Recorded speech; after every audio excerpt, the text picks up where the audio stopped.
Bonjour chers internautes dal leen ak jàmm ci seen chaîne leader bi di Sen TV.info comme ni ngeen ko gisee tey nag ñu ngi fii ci palais de la République du Sénégal ngir rek teewee li nga xamante ne rek moom moo di trophée tour mu nekk trophée coupe du monde bi nga xamante ne ni ñu ngi ko waajal mu nekk une très grande compétition bu gën a rëy ci àdduna bi ci wàllum football ñu fas yéene ka amal ñaar fukki fan ci weeru novembre jàpp fukki fan ak juróom-ñett ci weeru décembre Sénégal nag nekk champion d'Afrique mu daal di ci participer moom équipe nationale bu Sénégal ba tax na tey le président de la République Macky Sall tey moom la ñuy jébbal li nga xamante ne rek moom moo di bile trophée waa FIFA doon ko indil daan koy présenté comme lu ñu wax rek Sénégal nekkatul pays bu ndaw ci wàllum football ba tax na tey lu mu nekk champion d'Afrique yokku na si moo tax ñu indi trophée bi fii ci biir Sénégal ngir rek ñu daal di koy présenté ba tax na lépp lu fi dukkee rek dinañ leen ko digtal ñu daal di xuus rek wutali ci biir fekkee li nga xamante ne rek moom moo di cérémonie bi. Macky Sall, Macky notre président, notre président, Macky Sall toujours en avant. Notre président,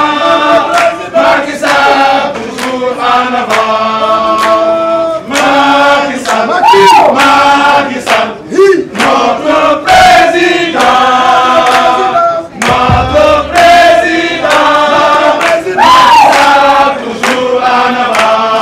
Nous avons l'honneur d'être aux côtés du chef de l'État aujourd'hui, qui a touché le trophée, qu'il a reçu des mains de la légende FIFA, la légende vivante Trezeguet.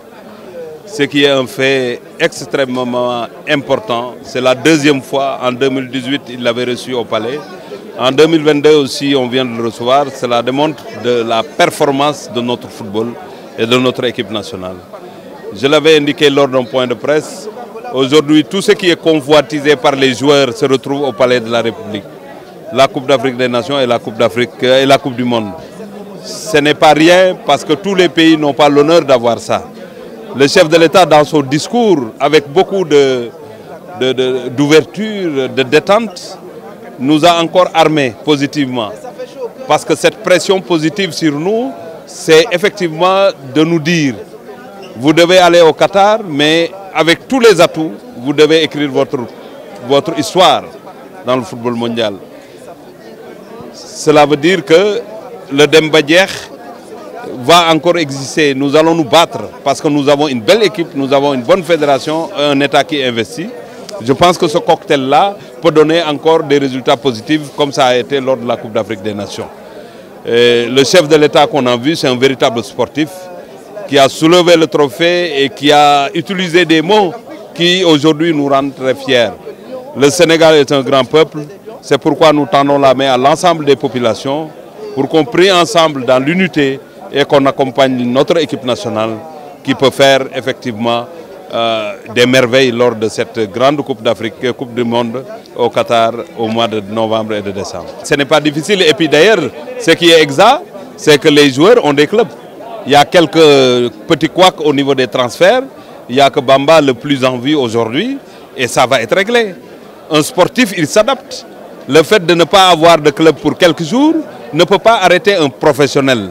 J'ai toujours dit, si on pouvait choisir, on aurait vu nos joueurs jouer à 100%. Mais quand il y a des difficultés, il faut s'adapter et rester dans la performance. Et ces joueurs-là resteront dans la performance. Moi, je crois aux chances de l'équipe nationale du Sénégal. Sinon,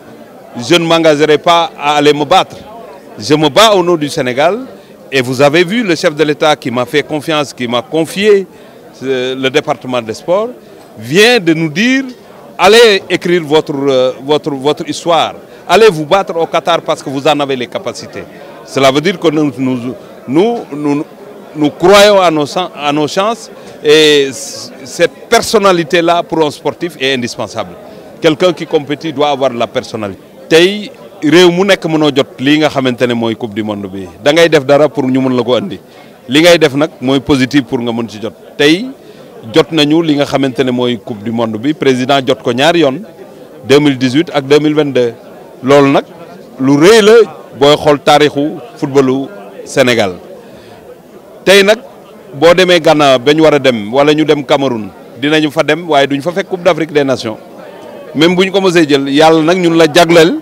coupe du monde bi ñëw fekk fi coupe d'Afrique des nations loolu symbole la loolu it day wane ne footballu Sénégal mu ngi jëm kanam président nag wax ak ñun wax ak njabootam ci ouverture ci CAF waaye nag xam nañ li ñu wax parce que le langage est codé mooy Sénégal mënatul a dem di wane lu mu xamul ci ay compétition Sénégal day dem wane boppam ci compétition rappelé na ne moom moo jiite Union africaine ñun ñoo gagné coupe d'Afrique des nations cela veut dire que lii ñëw mooy gën a métti li ñu weesu lii tax nag ñu mën cee yegg mooy gëm suñu bopp ak potentialité yi ñu am suñu ci demee ak ngëm gi ñu gëm suñu bopp mën nañoo am ndam xam nga nag xeex boo ciy dem te gëmoo ne mën ngaa gagné bu yóbboo nga toog sa kër ñun fi ñu jëm dañoo gëm ne kenn mënuñu parce que nag Sadio Mané mënoo taxawal benn attaquant ne dañ ko mënul nekk